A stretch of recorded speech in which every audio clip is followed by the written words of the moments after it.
Hello प्यारे बच्चों, कैसे हैं आप सब लोग। उम्मीद है ठीक होंगे, अच्छे होंगे। और आज हिंदी मीडियम की अगली वीडियो लेकर हम हाजिर हैं। हिंदी मीडियम इंटरमीडिएट दूसरा भाग है आज हमारा। और पिछले टर्न पर यानी पिछले वीडियो में हमने आपको बताया था ठोस क्या होते हैं, ठोस कितने प्रकार क्या है। मोस्टली हमने ठोसों के गुणधर्म और क्रिस्टलीय और अक्रिस्टलीय ठोस के बारे में चर्चा की थी। और हमने ये भी कहा था आप लोगों से कि क्रिस्टलीय और अक्रिस्टलीय ठोस में अंतर लिख कर देखिएगा। आप लोगों ने लिखा होगा बिल्कुल। और आज अब हम लोग पहले तो हम आपको वही क्रिस्टलीय और अक्रिस्टलीय ठोस में अंतर बताने वाले हैं। आप लोगों ने लिखा होगा, फिर भी एक बार हम उनको रिवाइज कर लेते हैं। ठीक है, चलो रिवाइज करते हैं एक बार। जैसे कि ये हमने पहले से ही लिख लिए हैं ताकि समय ज़्यादा खर्च ना हो। जैसे क्रिस्टलीय और अक्रिस्टलीय ठोस की बात करें तो क्रिस्टलीय ठोस क्या होते हैं, आपको हमने बताया था कि जब अवयवी कण क्या होते हैं, कोई भी ठोस जिनसे मिलकर बना होता है उन्हें अवयवी कण कहते हैं। हालांकि पिछले वीडियो में हम बता चुके हैं आपको, लेकिन एक बार रिवाइज कर लो कि अवयवी कण क्या होते हैं। कोई भी ठोस जिन सूक्ष्म कणों से या कोई भी पदार्थ होता है अत्यंत छोटे छोटे कणों से मिलकर बना होता है, उन कणों को हम लोग अणु कहते हैं। लेकिन यहां पर अणु ही सिर्फ नहीं हो सकता है, परमाणु भी हो सकता है, कोई आयन भी हो सकता है। तो अणु, परमाणु अथवा आयन को हम अवयवी कण कहते हैं। तो कोई भी ठोस जिन अत्यंत सूक्ष्म कणों से मिलकर बना होता है उन्हें अवयवी कण कहते हैं। जब किसी पदार्थ के अवयवी कण आपस में एक निश्चित क्रम में व्यवस्थित होकर और बहुत लंबी व्यवस्था, जब कभी भी व्यवस्था निश्चित होती है, नियमित होती है, रेगुलर होती है, तो वो बहुत दूर तक व्यवस्थित किया जा सकता है। ठीक है, और अगर वो अव्यवस्थित रहे, तितर बितर हो जाए, तो वो ज्यादा दूरी तक नहीं हो सकता। दूर तक जो रहेगा वो दीर्घपरास होगा, जो नहीं रहेगा वो लघुपरास होगा। ठीक है, तो जब नियमित व्यवस्था, जिनकी भी नियमित व्यवस्था होगी वो दीर्घपरास होंगे, और जिनकी नियमित व्यवस्था नहीं होगी वो सब लघुपरास होंगे। ठीक है, तो क्रिस्टलीय ठोस की खास बात यही होती है कि अगर इनकी व्यवस्था है, अवयवी कणों की व्यवस्था के आधार पर अंतर करो दोनों में, तो अवयवी कणों की व्यवस्था के आधार पर बताएं तो जो क्रिस्टलीय ठोस होते हैं इनके अवयवी कण निश्चित क्रम में व्यवस्थित होते हैं। बेटा निश्चित क्रम में व्यवस्थित होते हैं। कैसे? निश्चित क्रम में। और अक्रिस्टलीय ठोस की बात करें तो इनके अवयवी कण जो होते हैं, अवयवी कण का मतलब हमारा यही है, अवयवी कण जहां लिखा है इसकी जगह पर कोई भी अणु हो सकता है, परमाणु हो सकता है, या फिर कोई भी आयन हो सकता है। कोई अणु, परमाणु अथवा आयन इन अवयवी कणों की जगह पर हो सकता है। तो अणु, परमाणु यानी अवयवी कण इसमें अनिश्चित क्रम में व्यवस्थित होंगे, नियमित व्यवस्था नहीं होगी। और जब व्यवस्था अनिश्चित क्रम में व्यवस्थित होंगे तो ये लघुपरास होंगे। यानी अब जिनमें निश्चित है, अगर इनकी परास के आधार पर अंतर करने को आए तो क्रिस्टलीय ठोस कैसे होते हैं? क्रिस्टलीय ठोस दीर्घपरास वाले ठोस होते हैं। कैसे होते हैं ये? दीर्घपरास वाले। क्यों दीर्घपरास में है? क्योंकि अवयवी कणों की व्यवस्था कैसी है? निश्चित व्यवस्था है। ठीक, और ये कैसे हैं? लघुपरास में है। क्यों है? क्योंकि अनिश्चित क्रम में व्यवस्थित होते हैं, इसीलिए। ठीक है, अगला सबसे महत्वपूर्ण गुण इनका है, और ये बहुत इंपॉर्टेंट प्रॉपर्टी है। हो सकता है बहुविकल्पी प्रश्न पूछ लिया जाता है, अक्सर कॉम्पिटिटिव एग्जाम में भी पूछा जाता है कि क्रिस्टलीय ठोस कैसे होते हैं, विषमदैशिक या समदैशिक। तो क्रिस्टलीय ठोस विषमदैशिक होते हैं। इसका कारण क्या है? अभी हम अगला क्वेश्चन ही यही बनाएंगे कि क्रिस्टलीय ठोस विषमदैशिक और अक्रिस्टलीय ठोस समदैशिक क्यों होते हैं, तो वहां पर बताएंगे। अभी आप इतना समझ लो कि क्रिस्टलीय ठोस विषमदैशिक होते हैं। क्रिस्टलीय ठोस कैसे होते हैं? विषमदैशिक होते हैं। क्रिस्टलीय ठोस विषमदैशिक होते हैं, जबकि अक्रिस्टलीय ठोस समदैशिक होते हैं। कैसे होते हैं? समदैशिक। विषमदैशिक का मतलब होता है भिन्न भिन्न दिशाओं में भिन्न भिन्न भौतिक गुणधर्म। अगर कोई ठोस है उसकी दिशाएं अगर अलग दिशाओं में देखते हो तो उनके भौतिक गुण अगर अलग अलग आते हैं तो वो कैसा होता है? विषमदैशिक होता है। अगर दिशाएं भिन्न भिन्न होती हैं और उनके गुण सबके समान होते हैं तो इस गुण को हम कहते हैं समदैशिक गुण। तो क्रिस्टलीय ठोस के भौतिक गुण अक्रिस्टलीय ठोस, जो अक्रिस्टलीय ठोस हैं, अक्रिस्टलीय, इनके जो भौतिक गुण होते हैं वो सभी दिशाओं में समान होते हैं। तो अक्रिस्टलीय ठोस कैसे होते हैं? समदैशिक होते हैं। जबकि क्रिस्टलीय ठोस क्या होते हैं? इनके भौतिक गुण भिन्न भिन्न दिशाओं में भिन्न भिन्न होते हैं, इसीलिए ये विषमदैशिक होते हैं। ठीक है, अगली बात करते हैं। अगर इनके विदलन के आधार पर अंतर करने को आए तो विदलन किस प्रकार? विदलन मतलब होता है काटना, तोड़ना किसी चीज को। तो विदलन के आधार पर अंतर करने को है तो विदलन भैया जब कभी क्रिस्टलीय ठोस को हम काटेंगे तो इन्हें काटने पर एकदम सपाट सतह मिलेगी, चिकनी सतह प्राप्त होगी, सपाट सतह। जबकि इनको काटते हैं तो कैसी खुरदुरी सतह प्राप्त होती है, अर्थात ये रफ क्लीवेज देते हैं, रफ क्लीवेज। और ये क्रिस्टलीय ठोस कैसे देंगे, क्रिस्टलीय ठोस देते हैं क्लीन क्लीवेज। ठीक, अगली बात करते हैं। अगली सबसे इंपॉर्टेंट बात यह है कि भैया जो क्रिस्टलीय ठोस होते हैं यही वास्तविक ठोस होते हैं, वास्तविक ठोस क्रिस्टलीय ठोस होते हैं, जबकि अन्य जो दूसरे हैं वो सब आभासी ठोस होते हैं। कैसे होते हैं, आभासी, मतलब ठोस जैसे प्रतीत होते हैं, ठोसों का गुण भी होता है, लेकिन उनमें हम वास्तविक ट्रू सॉलिड नहीं बोल सकते, बिकॉज इनमें बहुत सारी प्रॉपर्टीज और भी होती हैं, वो सब इनमें नहीं होती हैं, जिनके कारण ये क्या होते हैं, आभासी ठोस, या इन्हें अतिशीतित द्रव कहा जाता है। आभासी ठोस या अतिशीतित द्रव किसे, आक्रिस्टली को, और क्रिस्टली को किसे कहा जाएगा, क्रिस्टली को कहा जाएगा वास्तविक ठोस, ट्रू सॉलिड कहा जाएगा। एक इसके उदाहरण मैंने कुछ लिखे हैं, उदाहरण जो एनसीईआरटी का जो पहला पेज आप पलटोगे उसके बाद 3-4 क्वेश्चन दिए हैं, उसके नीचे कुछ दिए गए हैं कि क्रिस्टली और आक्रिस्टली को छांटिए, तो उन्हीं में से मैंने यहां पर उदाहरण भी लिख दिए हैं ताकि आपको वहां का यहां पर सॉल्व हो जाए। तो जैसे देखो, क्रिस्टली में जितने भी धातुएं आएंगी सभी क्रिस्टली ठोस होंगी, आयनिक पदार्थ लगभग ठोस ही, आयनिक ठोस भी क्रिस्टली होते हैं। तो बेंजोइक अम्ल, पोटेशियम नाइट्रेट है, कापर है, ग्रेफाइट है, क्वार्ट्ज जो सिलिका, क्वार्ट्ज जो बालू सिलिका होती है, क्वार्ट्ज, वो सब क्या होते हैं, ये क्रिस्टली ठोस होते हैं। इसी क्वार्ट्ज से यानी सिलिका से बने धातु सिलिकेट यानी कांच जो होती है वो आक्रिस्टली ठोस होती है। कैसी होती है, आक्रिस्टली ठोस होती है। ठीक है, तो अब हम बात करते हैं इसके उदाहरण के आक्रिस्टली ठोस के। तो आक्रिस्टली में सेलोफेन, पॉलीयूरोथीन, पीवीसी प्लास्टिक भी होती है इसमें, हालांकि हमने नहीं लिखा है लेकिन बाकी प्लास्टिक लिख दिया है कॉमन।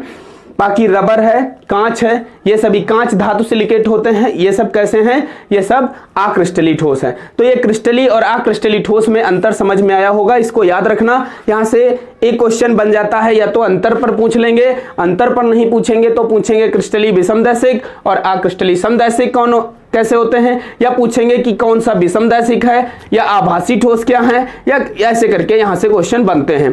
तो अब हम आगे अगले टॉपिक की ओर बढ़ते हैं और ये आपको समझ में आया होगा। इसका आप स्क्रीनशॉट ले लीजिए, बाद में कॉपी पर लिख लीजिएगा, ठीक है। तब तक हम पानी पी लेते हैं, लिखो।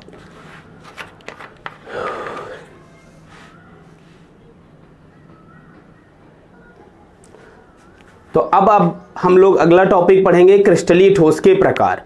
तो एक बार जरा संक्षेप में हम बताते हैं, उसके बाद अगला टॉपिक स्टार्ट करते हैं। पहले आप लोग ध्यान से, सब लोग इधर ध्यान दीजिएगा। जैसे अगर मैं बात करूं ठोस, किसकी बात करूं, ठोस, तो ठोस क्या होते हैं ये सब बता चुके हैं। ठोस कितने प्रकार के होते हैं, तो ठोस बेटा जनरली 2 प्रकार के होते हैं। एक होता है आक्रिस्टलीय ठोस, एक होता है आक्रिस्टलीय ठोस। कैसा, बोलो बोलो, हाँ बोलिए आप लोग, आक्रिस्टलीय ठोस, शाबाश, वेरी गुड। और दूसरा होता है क्रिस्टलीय ठोस। कैसा, क्रिस्टलीय ठोस, इसको क्रिस्टलाइन सॉलिड बोलते हैं, ठीक है। कैसा बोलते हैं, क्रिस्टलाइन सॉलिड बोलते हैं, और ऊपर वाला एमार्फस होता है, इंग्लिश में इसको कहते हैं। अब बात करते हैं क्रिस्टलीय ठोस कितने प्रकार के होते हैं। तो क्रिस्टलीय ठोस को ध्यान से देखिएगा, क्रिस्टलीय ठोस को फिर से हम बांट देंगे 4 मुख्य भागों में। एक होता है आणविक ठोस। कैसा होता है, आणविक ठोस होता है, अणुओं से जो मिलकर बना हो उसे आणविक ठोस कहते हैं। दूसरा सहसंयोजी ठोस होता है, सहसंयोजी ठोस होता है। कैसा होता है बच्चा, सहसंयोजी ठोस होता है। तीसरा अगर मैं बोलूं तो आयनिक ठोस होता है। कैसा होता है, आयनिक ठोस होता है। और चौथा अगर बात करूं तो अगला जो आयनिक ठोस के बाद अगला होता है धात्विक ठोस होता है। कैसा होता है, धात्विक ठोस। तो ठोस मुख्यतः बेटा कितने प्रकार के हो गए, अगर हम बात करें तो वैसे तो 2 प्रकार के हो गए, क्रिस्टलीय और अक्रिस्टलीय, क्रिस्टलीय और अक्रिस्टलीय। तो और क्रिस्टलीय कितने प्रकार के हो गए, 4 प्रकार के, आणविक ठोस, सहसंयोजी ठोस, आयनिक ठोस और धात्विक। एक बात और याद रखना, जो सहसंयोजी ठोस होते हैं इनको नेटवर्क ठोस भी कहा जाता है, नेटवर्क ठोस भी कहा जाता है। क्यों कहा जाता है, हम अभी एक एक करके बात करेंगे। तो ये ठोस का एक संक्षेप में टेबल था, हम लोग यहां तक जान चुके हैं, ठीक है। अब हम ये सब चारों जानेंगे क्या होते हैं। इनके बारे में जानने के पश्चात हम लोग फिर ठोसों की संरचना के अंदर प्रवेश करने वाले हैं। लेकिन पहले ये जान लीजिए, ये बेसिक चीजें हैं, यहां से क्वेश्चन एक तो आ जाता है और बहुत छोटा सा क्वेश्चन उठाकर पूछ लेते हैं और बड़ा दिक्कत हो जाती है। जैसे कि अगर कभी भी क्वेश्चन आ जाए कि क्रिस्टलीय ठोस होते हैं समदैशिक, विषमदैशिक, समदैशिक तथा विषमदैशिक दोनों गुण दर्शाते हैं, या इनमें से कोई नहीं। तो कौन सा होता है क्रिस्टलीय ठोस? कैसे होते हैं? विषमदैशिक होते हैं। विषमदैशिक क्यों होते हैं? क्योंकि भिन्न भिन्न दिशाओं में भिन्न भिन्न भौतिक गुणधर्म होने के कारण इनका ये पाया जाता है। ऐसा इसलिए पाया जाता है क्योंकि भिन्न भिन्न दिशाओं में इनके अवयवी कणों की व्यवस्था भिन्न भिन्न होती है, इसीलिए ये विषमदैशिक होते हैं और भिन्न गुण दर्शाते हैं। हालांकि हम बात करेंगे अब इनमें से एक एक करके। तो पहले हम लोग इनको थोड़ा सा बोर्ड पर लिख लेते हैं, क्योंकि साथ में लिखने में टाइम ज्यादा खर्च हो जाता है, तो वीडियो बहुत लंबी हो जाती है। वीडियो को ज्यादा एक्सपांड नहीं करना है, छोटी वीडियो बनानी है ताकि आप लोग आसानी से देख सकें। ठीक है, तो अब हम सबसे पहले कौन सा शुरू करेंगे? आणविक। आणविक 3 प्रकार का होता है, क्योंकि अणु बेटा अणुओं से मिलकर बना है, अवयवी कणों से जो है अवयवी कणों के आधार पर बांटा है हमने। जैसे अणु की प्रकृति जो होती है, अणु की प्रकृति के आधार। अच्छा, अणु क्या हो सकता है? अणु तो एक, आप लोग फर्स्ट ईयर कक्षा 11 में पढ़कर आए हैं, आपको पढ़ा है। जो बच्चे जैसे कुछ लोग हर जगह आप लोगों ने पढ़ा होगा और जरूर ही पढ़ा होगा, कक्षा 11 के पाठ्यक्रम में है, सबने पढ़ाया होगा आप सबको, या खुद भी पढ़ा होगा किताबों से। मेन बात यह है कि उसमें जो अणु होता है, अणु की प्रकृति या तो ध्रुवीय होगा अणु, ठीक है, या अध्रुवीय होगा, ध्रुवीय होगा या अध्रुवीय होगा, या फिर आंशिक रूप से उसमें ध्रुवता हो सकती है। ठीक है, ध्रुवीय अध्रुवीय हो सकता है या फिर आंशिक रूप से ध्रुवता हो सकती है। आंशिक रूप से भी ध्रुवता है तो वो ध्रुवीय ही कहा जाएगा। बहुत ज्यादा ध्रुवता हो जाती है या बहुत ज्यादा ध्रुवीय हो जाता है तो वो आयनिक लक्षण दर्शाने लगता है। पाउलिंग स्केल पर जाओ आप, पाउली की जो स्केल बताई गई थी आयनिक बंध में, कि कारण क्या होता है कि इलेक्ट्रोनिगेटिविटी डिफरेंस, मतलब विद्युत ऋणात्मकता का अंतर 1.75 से ज्यादा होता है तो उसमें आयनिक लक्षण बढ़ने लगता है, और ये अंतर जैसे जैसे बढ़ने लगता है, बढ़ता रहता है, आयनिक लक्षण बढ़ता रहता है। लेकिन आयनिक बढ़ रहा है लेकिन है तो ध्रुवीय, कैसा है? ध्रुवीय ही तो है। तो ये बात याद रखिएगा। फिलहाल हम अब एक एक करके बात करेंगे। अणु ध्रुवीय या अध्रुवीय हो सकता है, ठीक है, या फिर कोई अणु ऐसा भी हो सकता है कि जो किसी दूसरे अणु के साथ हाइड्रोजन बंध बना सकता है।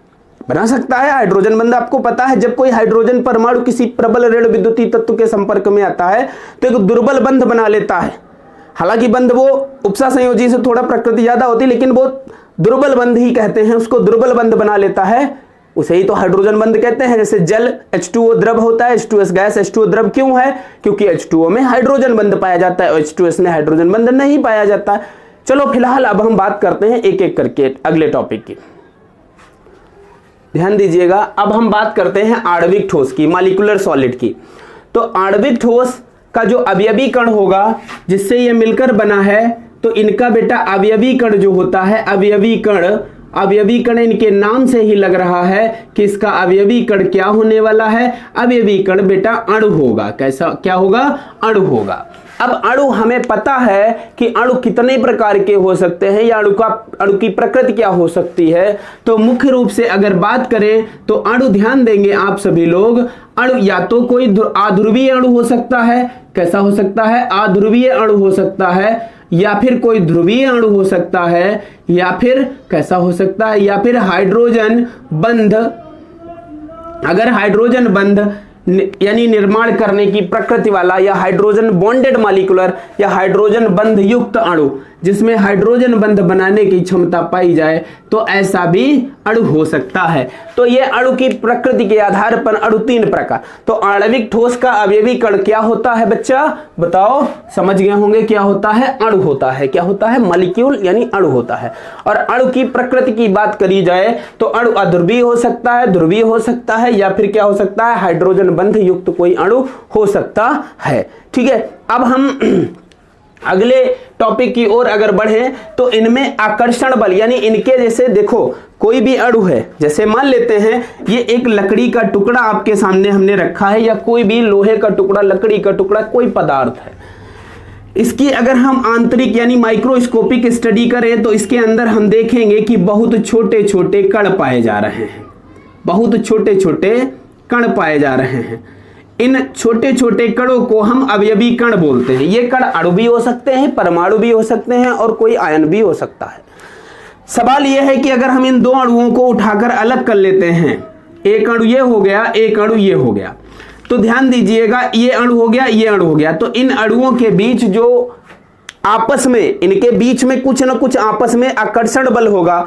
जो भी आकर्षण बल होगा उसको हम उनके बीच होने वाली अन्योन्य क्रिया बोलते हैं। अन्योन्य क्रिया, इंटरेक्शंस, इंटर मॉलिक्यूलर, अगर मॉलिक्यूल है तो इंटर मॉलिक्यूलर, एटम है तो इंटर एटॉमिक, अगर आयन है तो इंटर आयनिक इंटरेक्शंस, यानी इनके बीच एक प्रकार की अन्योन्य क्रिया होती है, इंटरेक्शन। जैसे कि आप हमारी वीडियोस देख रहे हैं और अपना जो भी आपको चीजें समझ में आ रही हैं या आपको अच्छा लग रहा है, आप नीचे कमेंट कर देते हैं, ठीक है। तो वो कमेंट करना आपका हमारा एक रिलेशन बना हुआ है, उसके द्वारा आप अपनी बातें हमसे कह देते हो, हम आप अपनी बातें आपको कह रहे हैं। तो हमारे आपके बीच जो भी एक क्रिया है, जो भी एक है, वो इंटरेक्शन है। क्या है? इंटरेक्शन, अन्योन्य क्रिया है। वो अन्योन्य क्रिया प्रबल भी हो सकती है और दुर्बल भी हो सकती है। मतलब हमारे आपके बीच आकर्षण बल प्रबल भी हो सकता है और दुर्बल भी हो सकता है, निर्भर करता है कि किस प्रकृति के अणु हैं। समझ में आता है कि अणु किस प्रकृति का है। अणु की जैसी प्रकृति होगी उसी के आधार पर उसमें आकर्षण बल उत्पन्न हो जाएगा, ठीक है। तो चलो अब हम बात करने वाले हैं किसकी, इनके बीच जो लगने वाला अंतर आयनिक आकर्षण बल जो है, जो भी अन्योन्य क्रिया है। तो अन्योन्य क्रिया यानी देखो, आपको बस 3-4 चीजें जाननी है कि ये ठोसों में, कि ठोस का अवयवीकरण क्या होगा, किससे मिलकर बना है ठोस, ठीक। दूसरी बात ये याद रखनी है कि ठोस के अणुओं के बीच कौन सा बल लग रहा है, कौन सा। भाई आपने इंटर एटॉमिक या इंटरमॉलिक्यूलर इंटरेक्शंस जो पढ़े थे, अंतर आयनिक अन्योन्य क्रियाएं जो पढ़ी थी, अन्योन्य क्रियाएं, उन अन्योन्य क्रियाओं में आपको बताया गया था। याद करो गैसियस स्टेट में, जो chapter gaseous state first year में है, उसमें पहले है द्विध्रुव बल होता है नहीं होता है। एक होता है हाइड्रोजन बंध भी होता है और दूसरा और भी होते हैं, मतलब कई द्विध्रुव बल या लंदन बल भी, विसर्जन बल, लंदन बल एक ही बात होती है। और ये आपका हाइड्रोजन बंध युक्त बल, प्रेरित द्विध्रुव बल, यानी बहुत सारे प्रकार के बल आपने पढ़े थे फर्स्ट ईयर में। तो उनके आधार पर अगर हम बात करें तो वही बल, यानी किस प्रकार का बल किसके बीच लग रहा है। आयन है तो अंतर आयन के बीच कौन सा लगता है, स्थिर विद्युत आकर्षण बल, ठीक है। तो ये इलेक्ट्रोस्टैटिक बल या स्थिर विद्युत आकर्षण बल, तो उन सब के बारे में हमें पढ़ना है, ठीक। चलो शुरू करते हैं आगे। हाँ, तो बात कर रहे थे कि इनके बीच लगने वाला जो आकर्षण बल है वो कौन सा होगा। तो हमने अभी बात की कि इनके अणुओं के आधार पर हम बात करेंगे। तो देखो, अगर मान लेते हैं कोई आध्रुवीय अणु है, कैसा है, आध्रुवीय अणु, तो आध्रुवीय अणु में जो भी आकर्षण बल लगता है उसे हम विसर्जन अथवा लंदन बल बोलते हैं। बच्चा क्या बोलते हैं, विसर्जन अथवा लंदन बल, ठीक है। लंदन बल इनमें लगता है, विसर्जन अथवा लंदन बल। ध्रुवीय अणुओं में द्विध्रुव बल लगता है। कौन सा लगता है, द्विध्रुव बल लगता है। कौन सा, द्विध्रुव बल पाया जाता है। जबकि हाइड्रोजन बंध युक्त अणु है तो इनका नाम ही अलग से लिखा है भैया, हाइड्रोजन बंध, तो इसमें कुछ सोचना ही नहीं, इसमें हाइड्रोजन बंध पाया जाएगा। कौन सा बंध पाया जाएगा, हाइड्रोजन बंध पाया जाएगा। तो ये बात हो गई, हाइड्रोजन बंध इसमें पाया जाएगा। अब एक बात सब लोग याद रखना कि ये बंध कोई ज्यादा प्रबल बंध नहीं है। तो इनके गलनांक या क्वथनांक की बात की जाए तो सामान्य सी बात है, इनके गलनांक क्वथनांक लगभग अगर जनरली कहा जाए तो कम होते हैं। अगर इन तीनों में कंपेयर करेंगे तो अलग अलग हम लोग अलग अलग लिखेंगे इसमें। तो अगर बात की जाए जनरल सी बात की जाए, जनरल बात, तो इनके जनरल तो कम होंगे। अगर अलग अलग बात की जाए तो जो अध्रुवीय होते हैं इनके बहुत कम होंगे, बहुत कम। ध्रुवीय के थोड़े से अध्रुवीय से ज्यादा होंगे लेकिन कम, वही हाइड्रोजन के साथ हाइड्रोजन बंधयुक्त में होगा, हाइड्रोजन बंधयुक्त भी कम होंगे। अगली अगर बिंदु की बात की जाए तो अगला बिंदु होता है कि इनके, अब जो इनके प्रकृति की बात करें, ये कैसे होंगे, बहुत कठोर होंगे, दृढ़ होंगे, रिजिड होंगे, या फिर ये मतलब कि मृदु होंगे। तो ये सॉफ्ट होते हैं, मृदु होते हैं, मतलब ये ठोस ज्यादा कठोर नहीं होंगे, मृदु मतलब सॉफ्ट होते हैं। ये कैसे होते हैं, सॉफ्ट होते हैं, ठीक है। एक जनरल सी बात हो गई, ये सॉफ्ट होंगे। दूसरी बात की जाए, ये विद्युत धारा का चालन करेंगे या नहीं करेंगे, तो ये विद्युत के कुचालक होते हैं। क्या होते हैं ये विद्युत और ऊष्मा के कुचालक माने जाते हैं, ये कुचालक होते हैं। तो ये थी बात आणविक ठोसों की। तो आणविक ठोस में अवयवीकरण क्या होता है, अणु होता है। अणु कितने प्रकार के होते हैं, अगर ध्रुवीय अणु है तो ध्रुवीय में द्विध्रुव बल पाया जाएगा, अध्रुवीय है तो लंदन अथवा विसर्जन बल पाया जाएगा, हाइड्रोजन बंध युक्त है तो उसमें हाइड्रोजन बंध पाया जाएगा, ठीक है। इनके जनरली बात की जाए तो गलनांक क्वथनांक कम होते हैं और विद्युत धारा के कुचालक होते हैं, ऊष्मा के भी कुचालक होते हैं। और अगर बात की जाए अगली बात की जाए तो ये कैसे होते हैं, मृद होते हैं। एक बात याद रखना कि जो ध्रुवीय ठोस हैं, मतलब ध्रुवीय आणविक ठोस हैं, अगर इनके जैसे अगर बांट दें तीन तो तीन अलग अलग हो जाएंगे, अध्रुवीय आणविक ठोस, ध्रुवीय आणविक ठोस और हाइड्रोजन बंध युक्त आणविक ठोस।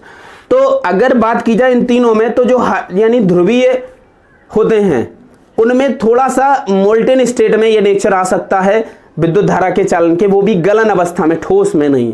ठीक, फिलहाल अब अगले ठोस की बात करते हैं। तो अब अगले ठोस की बात करते हैं यानी आयनिक ठोस। तो आयनिक ठोस को ध्यान दीजिएगा, एक एक बिंदु की बात करेंगे।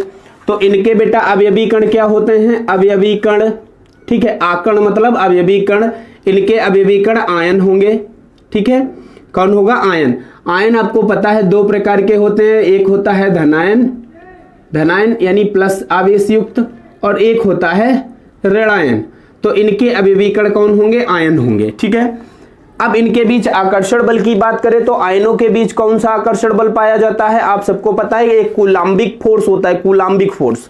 तो कूलाम्बिक फोर्स कह दो या विद्युत यानी विद्युत आकर्षण बल, स्थिर विद्युत आकर्षण बल, यानी इनमें एक स्थिर विद्युत आकर्षण बल, विद्युत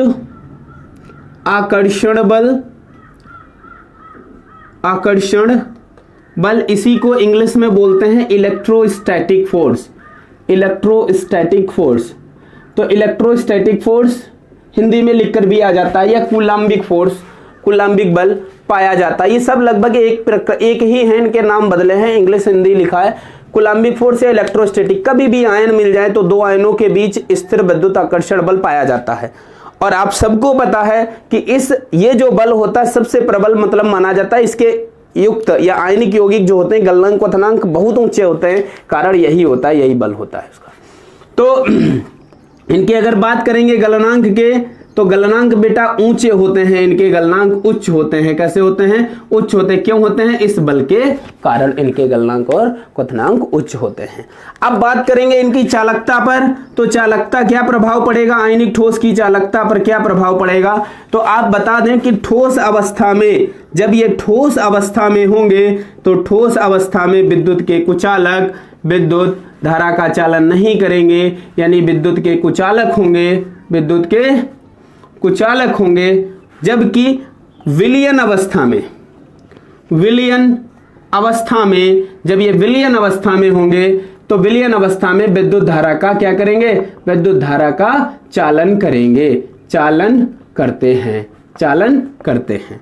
ठीक है, तो बताओ भाई विलयन अवस्था में ऐसा क्या हो जाता है कि विद्युत धारा का चालन करते हैं। तो कोई भी रसायन अगर विद्युत धारा का चालन करता है तो वो आयनों के कारण करता है। जब उसमें आयन स्वतंत्र होते हैं गति करने के लिए तभी वो विद्युत धारा का चालन करता है। मतलब अगर NaCl सॉलिड स्टेट में है तो ये विद्युत धारा का चालन नहीं करेगा, लेकिन जब इसमें आप वाटर मिला देते हैं, H2O मिला दें और ये बना लेगा, अलग हो जाए Na+ एक्वस और Cl- एक्वस, तो अब ये विद्युत धारा का चालन करेगा क्योंकि ये आयनों में टूट गया है, इसीलिए विद्युत धारा का चालन करता है। उम्मीद है समझ में आ रहा होगा। ठीक है, तो ये बातें समझ में आई। ये किसको लेकर हैं, आयनिक ठोस को लेकर हैं। इसी प्रकार इसके बहुत सारे एग्जाम्पल होते हैं। K2SO4 भी एक प्रकार का आयनिक सॉलिड है, कॉपर सल्फेट भी एक प्रकार का आयनिक ठोस है, कई और सारे एग्जाम्पल्स हैं। आप लोग किताब साथ में रखेंगे तो ज्यादा फायदा मिलेगा और इसी से आप नोट्स भी बनाते रहो, साथ में ही नोट्स आपके बनते चले जाएंगे। हालांकि अब हम अगले टॉपिक की ओर बढ़ते हैं और अगला टॉपिक हमारा कौन सा है, चलो सहसंयोजी।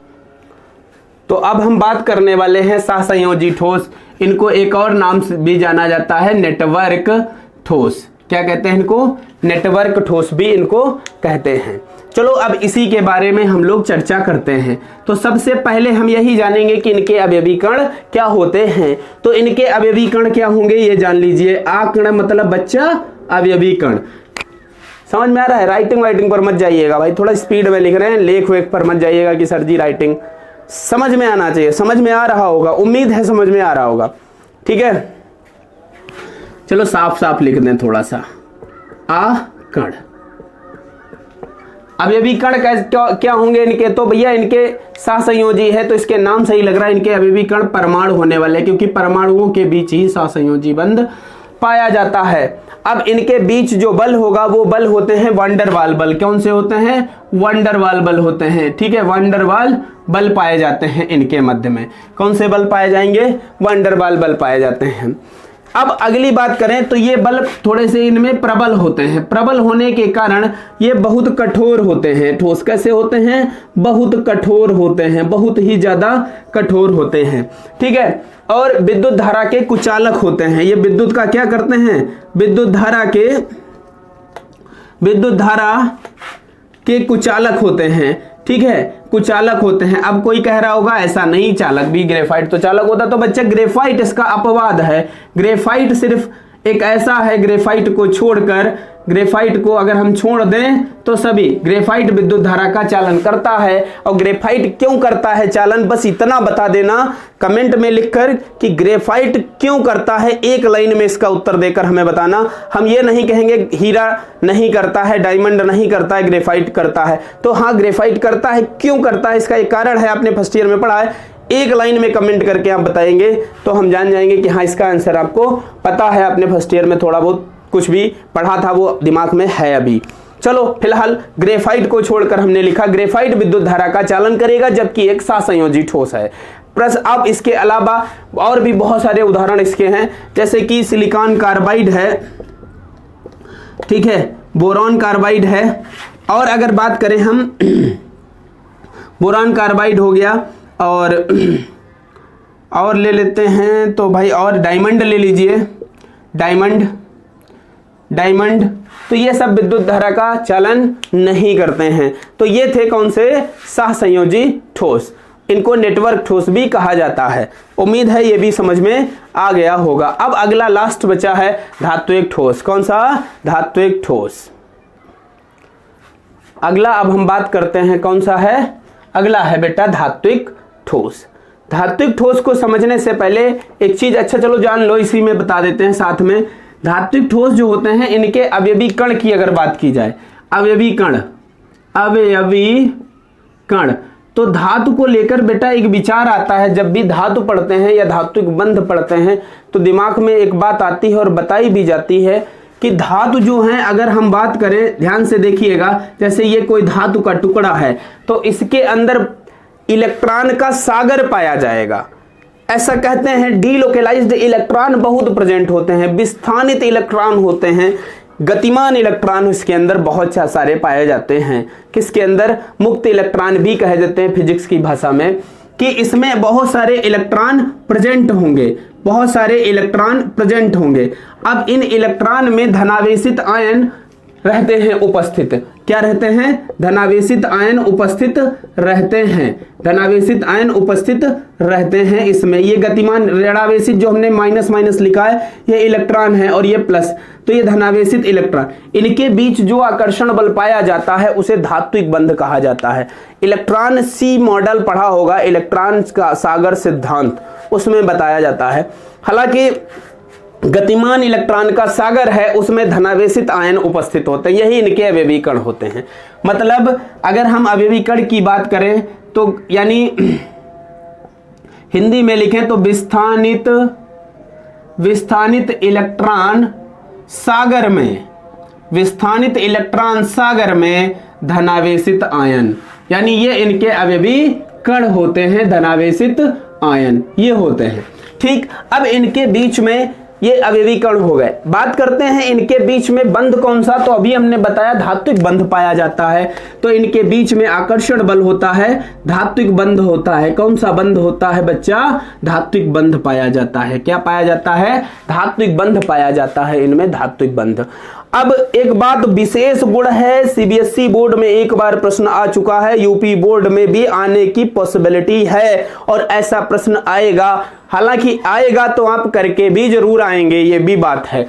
अब प्रश्न क्या आने वाला है, ध्यान दीजिएगा आप सभी लोग, कि पहले तो इसका ये गुण जान लीजिए कि ये जो ठोस होते हैं, कौन से धात्विक ठोस, ये आघातवर्धनीय होते हैं। कैसे? आघातवर्धनीय।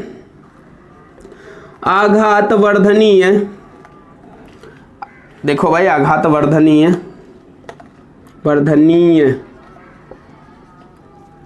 ऐसे लिखा जाएगा, आघातवर्धनीय। अब ठीक है, तो ये आघातवर्धनी होते हैं और तन्य होते हैं, वह तन्य होते हैं। कैसे होते हैं? आघातवर्धनी और तन्य होते हैं। आघातवर्धनीय का मतलब बच्चा होता है इनको पीट पीट कर पतला किया जा सकता है, पतली परत के रूप में, या पतली पीट कर पतली परत, यानी परत का मतलब है चादर के रूप में बदला जा सकता है, के रूप में बदल सकते हैं। ठीक है, बदल सकते हैं। ओके, पीट कर पतली चादर के रूप में बदल सकते हैं, धातुओं में यह विशेष गुण होता है। तन्य का मतलब है इनको पतले तार के रूप में लंबा खींचा जा सकता है, तार के रूप में लंबा खींचा जा सकता है, लंबा खींचा जा सकता है। ठीक है, जा सकता है। ये बात हो गई। अगली अगर मैं बात बोलूं यहां पर, तो एक बात और खास तौर से याद रखिएगा आप सभी लोग कि धात्विक ठोस विद्युत धारा के बहुत अच्छे चालक होते हैं। धात्विक ठोस विद्युत धारा के बहुत अच्छे, विद्युत धारा और ऊष्मा के बहुत अच्छे चालक होते हैं। इसके अंदर कॉपर आ जाएगा, सिल्वर आ जाएगा, गोल्ड आ जाएगा, प्लेटिनम आ जाएगा, बहुत सारी सभी धातुएं आ जाएंगी। तो ये था आज का टॉपिक। आज हम लोगों ने ये पढ़ा। एक प्रश्न है, याद रखिएगा कि कौन से ठोस आघातवर्धनी, तन्य और विद्युत धारा के अच्छे चालक होते हैं। तो कौन से होते हैं बच्चा? बोलो आप लोग। हाँ, बोल लिया, कौन से? धात्विक ठोस होते हैं। बहुत अच्छी बात। चलो अब अगले टॉपिक को हम अगले वीडियो में डिस्कस करेंगे। उम्मीद करते हैं ये टॉपिक आपको समझ में आया होगा। अगर अच्छा लगा हो तो शेयर वेयर कर देना। ठीक, ओके।